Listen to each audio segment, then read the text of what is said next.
Hi, welcome to IT and Automation. Today we are going to look into how to install an operating system or virtual machine in Proxmox VE. So in agenda we have overview of Proxmox as we set up, as we allocate the machines, we will look into those sort of things. We will do a walkthrough of installation, we'll enable SSH and remotely SSH into the machine. So I'm in a logged in view of Proxmox Virtual Environment, and this is how it looks when you are logged in. And we'll jump straight into creating a virtual machine. So I'll press that create a VM button up here. Okay, it gives me a modal window with a create virtual machine, and node is where you want to create that virtual machine. VM ID you will get auto-populated, or if you want to assign any ID you can do that as well. I'm giving it 111. That's my next available one. Under the name you want to give any sensible name, and here I'll give it KDS as a prefix. Resource pool, if you want to assign a specific quotas. Under OS you will specify what ISO image you want to use and where is the ISO image. Here I'm going to pick Ubuntu, and all of these ISO comes, it is locally under the local storage, or you could have used the physical CD drive as well.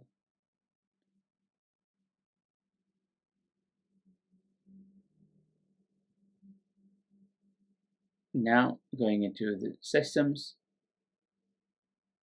I'll leave everything as default.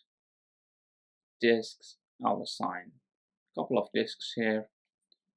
Increase this disk to be around like 50 gig. You can do these arrows or you can type it by yourself, and then I'll hit add to add another disk to the image. Here I do have a local LAN storage as well, and I'll pick that storage type from local LVM to QNAP NFS and give it some bigger size in here. I have a QNAP there, and that gives me a 2 storage when the machine comes up. We'll look into that side of things as well in the later videos. For now, we go to the next. This is where you allocate resources around CPU side of things. So you can do limits, affinities, and same again here on the memory side of things. We'll leave both 1 and 2.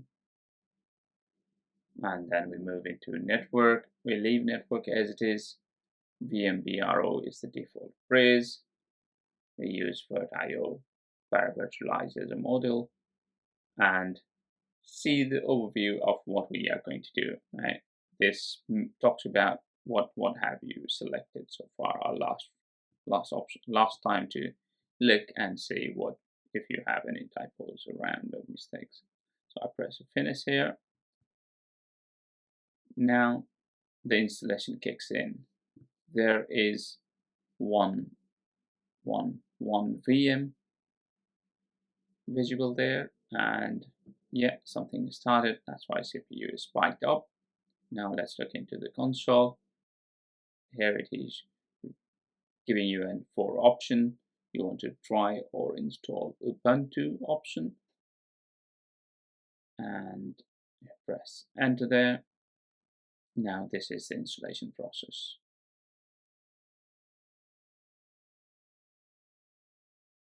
If you want to have a quick look around hardwares and stuff, you have this sidebars where you can see consoles, hardware, cloud init, where you give scripts to run whenever the image first time boots. If you have any requirement, that is, it's same as any cloud providers. you can provide those options here. So this is the welcome page. You press the install Ubuntu there. Pick your choice of a keyboard layout. I'll select UK here. Continue. And what you want to do, right? I want to go for a minimal installation here, and I will download and update while installing Ubuntu. I'll not install the third-party software at this point in time. Keep it clean and simple. Continue. Now it gives you a warning about that disk being erased. That is fine. That's what we have selected. We continue from there. And the storage that you assigned will be erased and wiped. Yeah, that is absolutely fine. And install now. There is a few warnings about the disks you have and what changes it is going to perform. Yes, we are happy with that. Continue. Select the location. I'll keep the label London and continue in here. And now you want to set any name of your choice, computer name, pick a username and password. You can also use Active Directory if you have a local Active Directory setups. I'm going to use the normal username and password here. That means it will be creating a local username and password. All good. Now let's continue.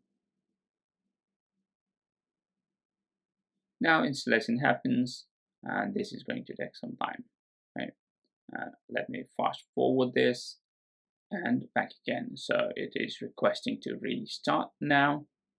Okay, that's fine. We'll restart. But when you restart, you'll see this, right? Which means it has found that ISO and it is trying to boot with that ISO, as ISO is our first priority or first preference on the boot sequence. So we will need to remove that ISO so that it boots from hard disk. That's where we installed Ubuntu operating system.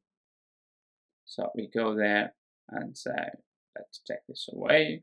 We don't need that ISO anymore as the operating system is already installed. You can double click or press the edit button, which will give you this model window, and you can say do not use any media type for the CD, that is, right?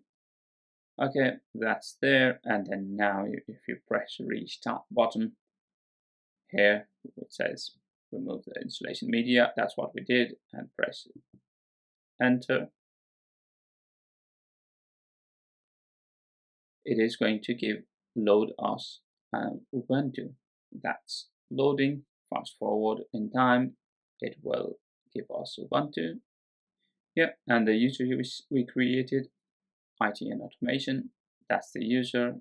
And now if we press that button, it will allow us to log in with, and the password will be what we chose during that user creation process here. Right, as we are into the machine, let's try to log in and see what is the IP of the machine. We could check that from this summary as well, but let's look into it from the machine itself. Here we are logged in. Let's open the terminal. We'll skip this for now. Let's open the terminal and let's try IP.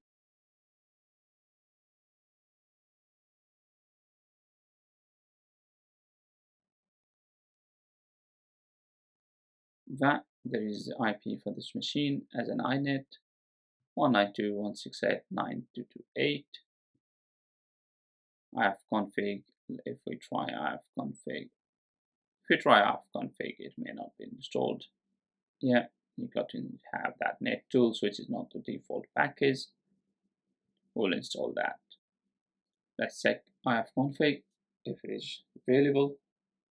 No, it needs to be installed through the net tools, which is not the default package. We can do a sudo apt install net tools as it says on the error message there, or you can always do sudo su minus, become a root and perform those few actions and exit it from here. It's good practice to use sudo.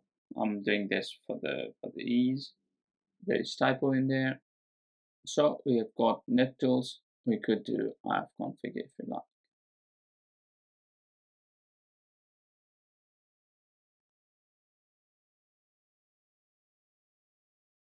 Let's install SSH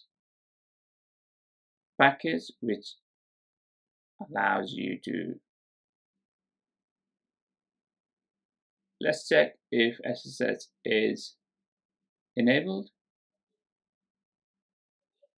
So here SSH service is not found, so we got to install SSH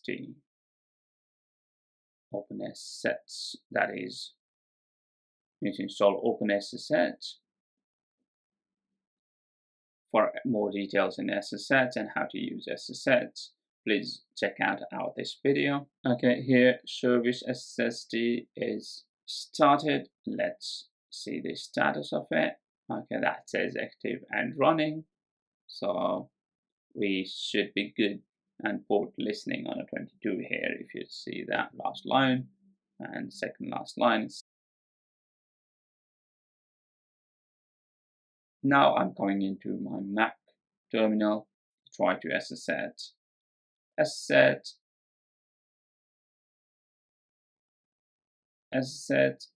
username at IP. At this point in time, I don't have any DNS resolution, so I will go for IP address here.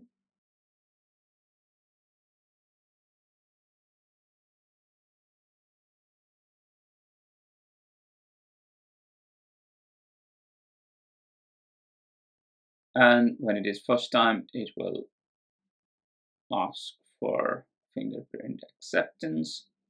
Here we go. That is a fingerprint of that IP and the username combination, and it will store that into your known fingerprints. So you will type yes in here as we trust that. You have to type yes. It won't work with Y. And this should take us into the place where it requests for the password, as we don't have any keyless authentication. Again, for that, please check out this video, and we enter password and get logged in there. So what we have done here is installed Ubuntu in Proxmox, installed a couple of tools inside the Ubuntu host machine, and enabled SSH by installing OpenSSH server and logged in from the remote machine. That's it for today. We'll come back with a follow-up video soon. Thank you.